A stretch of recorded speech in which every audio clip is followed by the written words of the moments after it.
भाई कोऑर्डिनेटर आज दिल्ली के कोने कोने से आए हुए सभी भाइयों, बहनों, बुजुर्गों, दोस्तों, आप सब लोगों को नमस्कार, प्रणाम, आदाब, अस्सलाम वालेकुम।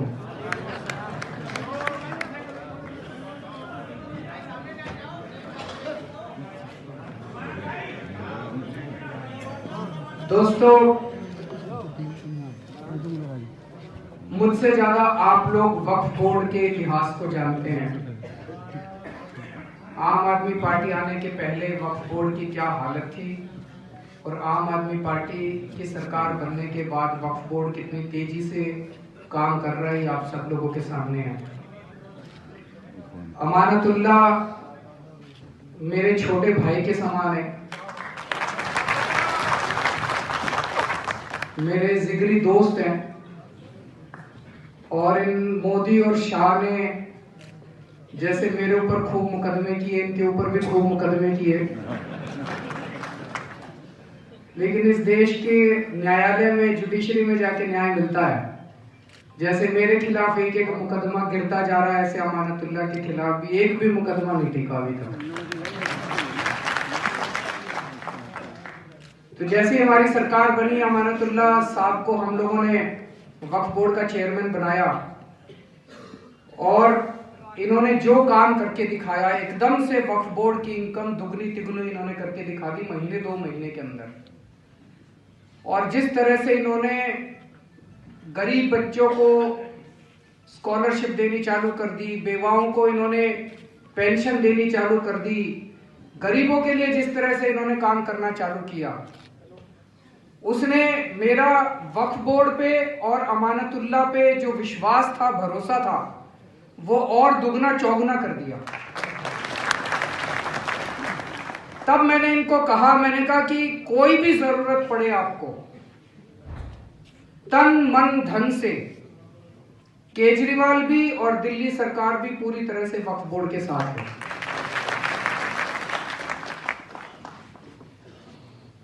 वक्फ बोर्ड के पास एक दिन मैंने इनके वक्फ बोर्ड वालों से, इनके सीईओ से सारी प्रॉपर्टीज की लिस्ट मंगवाई जो वक्फ बोर्ड की प्रॉपर्टीज है। आपको जान के ताज्जुब होगा कि कितनी बड़ी लिस्ट है वक्फ बोर्ड की, कितनी प्रॉपर्टीज है। वक्फ बोर्ड की प्रॉपर्टी किस लिए होती है? वक्फ बोर्ड की प्रॉपर्टी इसलिए होती है कि उस प्रॉपर्टी का इस्तेमाल करके पूरे मुसलमान समाज का, यतीमों का, गरीबों का, उस प्रॉपर्टी से भला किया जा सके। लेकिन दुख की बात यह है कि अभी तक वक्फ बोर्ड जिस तरह से चलाया जा रहा था पॉलिटिकल लोगों के द्वारा, उन सारी प्रॉपर्टीज के ऊपर कब्जे कर दिए गए और या किराए पे इतने 200 रुपए 300 रुपए महीने के किराए पे ऐसे दे दी गई जैसे कि खैरात बांटी जा रही है।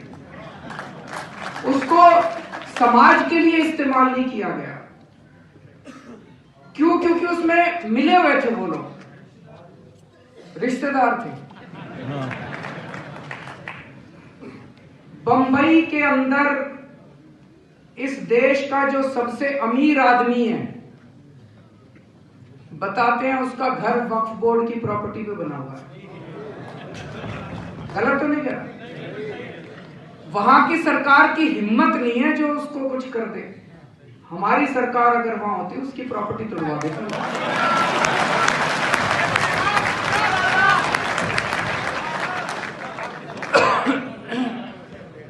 तो एक तो मैंने अमानत साहब को यह कहा हुआ है, जितने गलत लोग गलत तरीके से वक्फ बोर्ड की प्रॉपर्टीज पे बैठे हैं, सारी प्रॉपर्टीज खाली कराओ। चाहे कोई कितना भी शक्तिशाली हो, कोर्ट में जाना पड़े, बड़े से बड़ा वकील रखेंगे, वकील की जो भी फीस होगी फीस देंगे, लेकिन सारी प्रॉपर्टीज खाली कराओ। इन प्रॉपर्टीज को हम आपके लिए इस्तेमाल करेंगे, वक्फ बोर्ड आपके लिए इस्तेमाल करेगा, गरीबों के लिए इस्तेमाल करेगा। वक्फ बोर्ड की जमीन पे स्कूल बनवाएंगे, अस्पताल बनवाएंगे। जमीन वक्फ बोर्ड की होगी, स्कूल बनाने का पैसा मैं दूंगा, आपके बच्चे पढ़ेंगे वहां पे। हम आपके बच्चों को पढ़ा के डॉक्टर बनाना चाहते हैं, इंजीनियर बनाना चाहते हैं, वकील बनाना चाहते हैं। अगर हमने आपके बच्चों को अच्छी शिक्षा दे दी, आप सब लोग जानते हो कि आज दिल्ली सरकार शिक्षा और स्वास्थ्य के क्षेत्र में कितना बढ़िया काम कर रही है।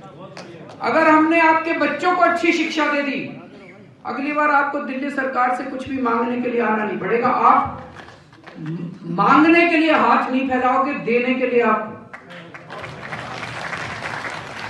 अपना हाथ आगे करोगे।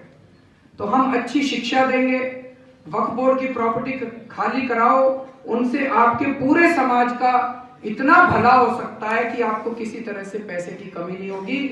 महीने 2 महीने पहले अमानतुल्लाह साहब को काम करने का मौका मिला था और अभी महीना 2 महीना हुआ उनको अभी काम करने का मौका मिला है। उसी के अंदर उन्होंने दिखा दिया कि कितनी बड़े स्तर के ऊपर वक्फ बोर्ड की कमाई बढ़ाई जा सकती है। मुझे बेहद दुख है कि जैसे ही पहले हमने वक्फ बोर्ड का गठन किया, उस वक्त के लेफ्टिनेंट गवर्नर नजीब जंग साहब ने वक्फ बोर्ड भंग कर दिया। 2 साल तक वक्फ बोर्ड भंग रहा।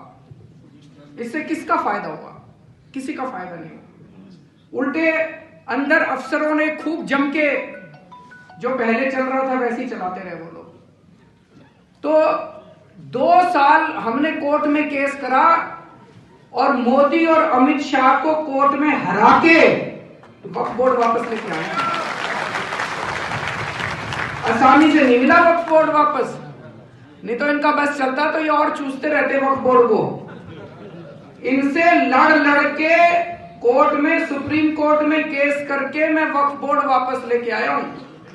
और अब मुझे पूरी उम्मीद है हमारा शेर अमानतुल्लाह खान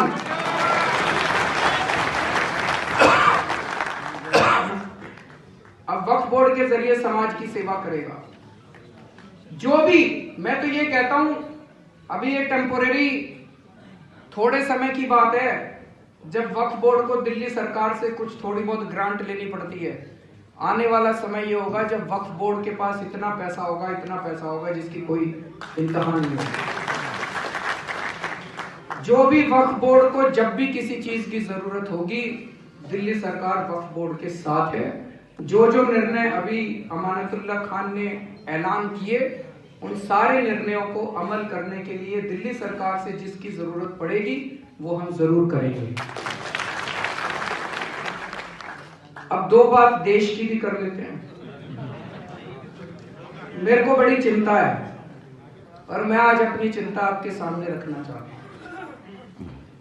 मेरे हिसाब से आज देश के सामने सबसे बड़ा खतरा मोदी और अमित शाह की जोड़ी है कि नहीं है? इन दोनों ने मिलकर पिछले 5 साल में तो देश का बेड़ा गर्क कर दिया। मैं हमेशा ये उदाहरण कई जगह देता हूं कि 70 साल से पाकिस्तान कोशिश कर रहा था कि किस तरह से हिंदू, मुसलमान, जाट, नॉन जाट, बनिए, ब्राह्मण, किस तरह से इस देश को बांटा जाए, लेकिन वो बांट नहीं पाया।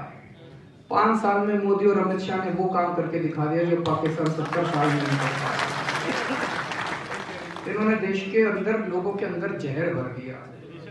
अगर ये 2019 में दोबारा आ गए तो दोस्तों ये देश नहीं बचेगा, ये संविधान नहीं बचेगा, ये देश के टुकड़े टुकड़े कर देंगे जैसे हिटलर ने किया था।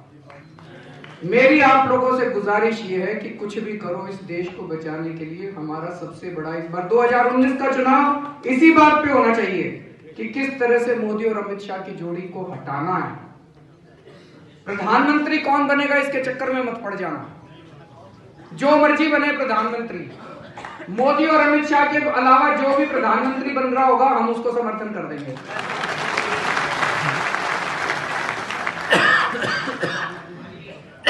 इन दोनों को हटाना है। अब आते हैं गणित के ऊपर। वोट तो गणित का मामला है। दिल्ली के अंदर आप सब लोग अब अच्छे से समझ के जाना और आगे जितने ज्यादा से ज्यादा लोगों को समझा सको समझाना। ये टीवी वाले आजकल कुछ ज्यादा दिखाते हैं, राहुल गांधी मोदी, राहुल गांधी मोदी, राहुल गांधी, तो लोगों को लग रहा है यार ये तो मैच जो है ये राहुल गांधी और मोदी के बीच में लड़ा जा रहा है। ऐसा नहीं है, ये गलत फहमी है। दिल्ली में आज कांग्रेस दिल्ली के अंदर बीजेपी को हरा नहीं सकती। आज केवल और केवल आम आदमी पार्टी ही दिल्ली में भाजपा को हरा सकती है। जैसे अगर हम वेस्ट बंगाल लें, वेस्ट बंगाल में कांग्रेस बीजेपी को नहीं हरा सकती, केवल ममता बनर्जी हरा सकती है बीजेपी को। अगर हम उत्तर प्रदेश में जाएं, उत्तर प्रदेश में कांग्रेस बीजेपी को नहीं हरा सकती, सपा और बसपा का गठबंधन ही हरा सकता है बीजेपी को। उसी तरह से तेलंगाना में जाएं, वहां पे केसीआर ही हरा सकता है बीजेपी को, कांग्रेस नहीं हरा सकती बीजेपी को। उसी तरह से दिल्ली के अंदर केवल और केवल आपकी दिल्ली की अपनी पार्टी आम आदमी पार्टी ही भाजपा को हरा सकती है, कांग्रेस नहीं हरा सकती। इस चक्कर में मत पड़ जाना। अगर आपके वोट बट गए तो दोस्तों इस देश का बहुत बुरा नुकसान हो जाएगा। अब आप एक गणित समझ लीजिए, पिछली बार चुनाव में लोकसभा में 46% वोट मिले थे। जो मैं कहने जा रहा हूं बड़े ध्यान से सुनना, 46% वोट मिले थे बीजेपी को लोकसभा में। विधानसभा में तो हमको 55% वोट मिले थे, जो भारत के इतिहास में आज तक किसी को नहीं मिले। लेकिन लोकसभा की मैं बता रहा हूं, लोकसभा टू लोकसभा, लोकसभा में पिछली बार बीजेपी को मिले 46%, आम आदमी पार्टी को मिले 33%, कांग्रेस को मिले 15%। अब सारे सर्वे ये दिखा रहे हैं कि बीजेपी के 10% वोट कम होंगे। तो 10% वोट कम होंगे तो बीजेपी के कितने रह जाएंगे? 36%। अब ये 10% वोट अगर कांग्रेस के पास चले गए तो कांग्रेस के कितने हो जाएंगे और कौन जीतेगा? बीजेपी जीत जाएगी। कांग्रेस के हो जाएंगे 25, हमारे रह जाएंगे 33 और बीजेपी के 36। बीजेपी 6-7 की 7 सीट जीत जाएगी। अगर ये 10% वोट आम आदमी पार्टी के खाते में आ जाएंगे तो कितने हो जाएंगे आम आदमी पार्टी के? 43 और 7 सीटें आम आदमी पार्टी की। ये समझने की कोशिश करो, आजकल सवेरे सवेरे पार्कों में बीजेपी और कांग्रेस वाले घूम घूम के प्रचार कर रहे हैं, कांग्रेस का प्रचार कर रहे हैं। क्या कहते हैं? बैठ जाएंगे 20-25 लोगों को लेके बीजेपी वाले और कहते हैं यार ये मोदी ने कबाड़ा कर दिया, देश का बेड़ा गर्क कर दिया। बीजेपी और आरएसएस वाले, मोदी ने बेड़ा गर्क कर दिया, इससे तो कांग्रेस ही अच्छी थी।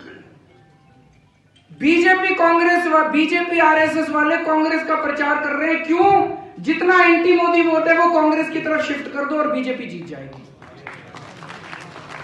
ये समझने की कोशिश कीजिए।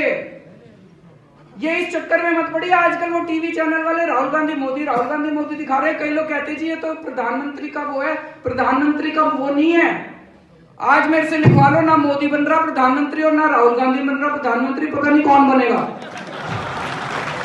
खुला खेल है अभी तो जो भी बनेगा प्रधानमंत्री, मोदी और अमित शाह के अलावा उसको हम 7 सीटें दे देंगे, जो 7 मोदी और अमित शाह को नहीं देंगे। तो दोस्तों ये अच्छी तरह गणित समझ के जाना। आज यहां से मैं किसी भी हद तक जाने को तैयार हूं मोदी और अमित शाह को हराने के लिए। आज अगर मेरे को ये लगता ना कि भाई कांग्रेस जीत जाएगी, 7 सीटें हम कांग्रेस को दे देते, भाई तुम लड़ लो, हम नहीं लड़ते। लेकिन भाई साहब कांग्रेस जीत नहीं सकती, 1 सीट नहीं जीत सकती दिल्ली से, 1 सीट की। मेरे दिल का दर्द है और मेरा आपसे यही गुजारिश है आज कि देश को बचा लो इन दोनों से। और आप सब लोग अपने अपने इलाके के अंदर काफी ज्यादा इन्फ्लुएंस रखते हो। आप लोग, अगर आपकी आवाज दूर दूर तक जाती है तो मेरा आप सब लोगों से गुजारिश है कि सबके साथ बैठ के इस गणित को जरूर समझाना कि भैया इस टीवी वाले वगैरह के चक्कर में मत पड़ो और सारे जने मिलके इस बार इकट्ठे हो जाओ। वोट को बटने मत देना किसी भी हालत में। बहुत बहुत शुक्रिया।